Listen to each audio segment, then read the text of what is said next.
মুসলমানরা ভয় পাচ্ছে, হিন্দু হচ্ছে বোকা। বানিয়ে বোকা ভাবছো তুমি জিতবে ভোটে খোকা। নোটবন্দি আধার লিঙ্কে লাইনে দাঁড়ায় মানুষ, নোটবন্দি আধার লিঙ্কে লাইনে দাঁড়ায় মানুষ। আর প্লেনে চেপে বিদেশ ঘোরে মোদি নামের ফানুষ। যতই বড় এসআইআর, এ বাংলাদেশের মমতা। যতই বড় এসআইআর, এ বাংলাদেশের মমতা। যতই বড় এসআইআর, এ বাংলাদেশের। সবটাই পরিষ্কার, এই দেবাংশু ভোটে প্রার্থী হিসাবে টিকিট পাওয়ার জন্যই মাননীয়াকে খুশি করছেন গান গেয়ে, যাতে হেরো নামটা অন্তত এবার ঘুচে। দেবাংশু, আপনি যেভাবে উচ্ছ্বাসের সাথে এসআইআর নিয়ে গানটি গাইলেন, এরকম আরেকবার 26,000 চাকরিহারাদের চাকরি নিয়ে একটা গান বানান না, তাহলে আমরাও দেখতে চাই কত দম আছে আপনার।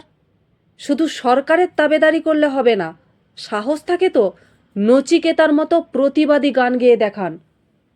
এইভাবে গান গেয়ে আওয়াজ তুলে এবার আর হবে না।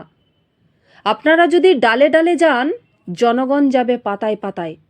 অনেক ধৈর্য ধরে আছে মানুষ, সমস্ত কিছুর হিসাব ভোট বাক্সে মানুষ জানিয়ে আসবে। আর এসআইআর নিয়ে আপনি এমন নাচন কোদন শুরু করেছেন, মনে হচ্ছে যেন ষাঁড়ে তাড়া করেছে আপনাকে। যতই করো এসআইআর, এ বাংলাটা মমতার। এ দিয়ে এবার আর ভোটে জয়ী হওয়া যাবে না।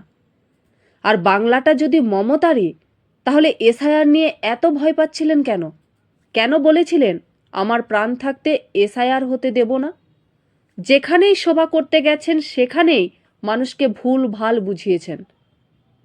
তবে এসআইআর যদি ঠিকঠাকভাবে হয়, তাহলে এবার পিসি পগার পার। পিসি নিজেও জানে আমার হাত থেকে ভূত, ভূতের চাচা চাচি, খালা, আত্মীয় পরিজন সব বেরিয়ে গেছে। 14 বছরে অনেক খেলা খেলেছেন, 2026-এ জনগণ শেষ কথা বলবে। আর বাংলাটা না কারো বাপের সম্পত্তি না, বাংলাটা বাঙালিদের। এর আগে যদি এসআইআর হতো না, তাহলে এই চিটিংবাজ সরকারটা এতদিন ক্ষমতায় থাকতে পারতো না।